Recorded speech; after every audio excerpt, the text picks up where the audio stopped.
And check out the view from the CTV Skywatch camera looking north on 13th Street North. A little bit of cloud cover out there, the odd flurry, but the sun is also trying to break through as best as it can. -3 is where we're at. That is our daytime high.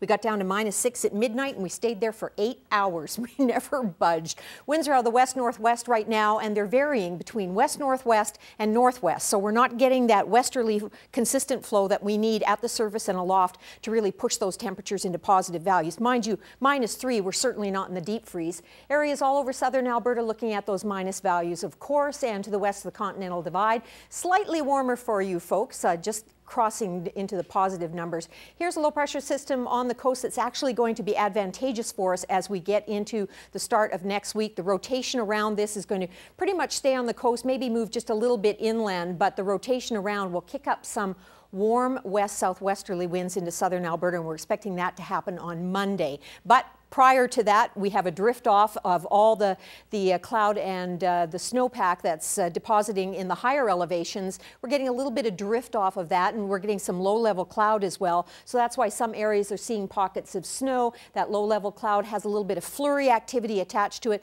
That's what we in Lethbridge are seeing right now. And we'll probably be seeing that varying amounts of flurries over the next few days before we see the ridge of high pressure that's still there. It's very, very weak, but it will strengthen as we get into the beginning of the work week, and then we'll have all this debris isolated to the mountains. So that's the goal right now, is to get into the start of the work week and start to see those positive numbers move into place. 5 degrees in St. John's right now, very windy on the far eastern coast, winds through the Gulf of St. Lawrence as well, right along this path here, very strong winds. Rainfall is going to be affecting most of these areas over the next 24 hours as a low pressure center continues to move across. Winnipeg's at 3 degrees right now, 0 in Regina, -1 in Saskatoon, some flurry activity there. Some flurries in Edmonton, -1, 8 degrees in Kelowna, 10 on the coast. We've got some flurry activity happening in Whitehorse and some light snow in Yellowknife right now at this hour. Both of those locations in minus values. Overnight forecasts. Partly cloudy skies in East Kootenay tonight, -4 for a low. Chance of afternoon showers or a chance of flurry in the mix for you tomorrow. Crow's Nest Pass looking at mainly cloudy skies with a chance of flurries tonight. And then tomorrow, cloudy, chance of evening flurries, 2 degrees for a daytime high tomorrow. In Medicine Hat, looking at partly cloudy tonight with a chance of flurries, mainly cloudy tomorrow, -3 for a daytime high. And here in Lethbridge, we've got that flurry activity happening across the city right now. -13 is the overnight low tonight, and then tomorrow mainly cloudy, chance of an evening flurry, but we'll see some sunshine trying to push through too, -4 for a high. And there's your highs for the next few days, and that chance of flurry activity really even into Sunday. And then it looks like late Sunday into Monday is when we see that directional change. We were hoping it would happen here, but it's been delayed a day, but we will get into those positive numbers. And Halloween for the trick-or-treaters looks to be around 13 degrees and a sun and cloud mix, so that's always nice for them getting out there. Now, our Dory story this week, a look at the Bowman, and no, it's not me cackling at the end of the story. I'm just saying, enjoy.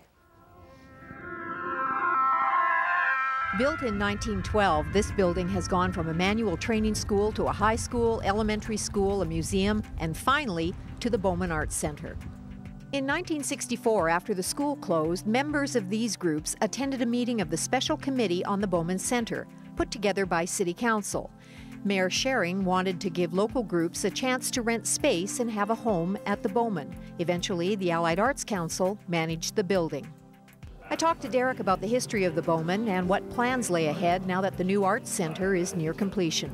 Buildings such as the Bowman have so much history, and it means so much to so many people in our community that it's important to hold on to those resources. And this particular building was the first provincial historic building to be recognized as that designation in Lethbridge. So it's a pretty important building.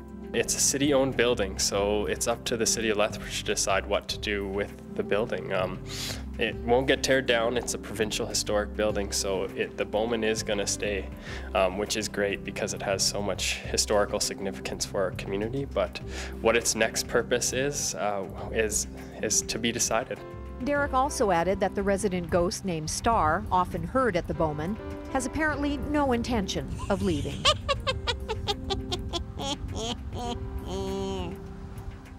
Dory's Story, sponsored by Langenberg Optical, voted best of the best for 2012.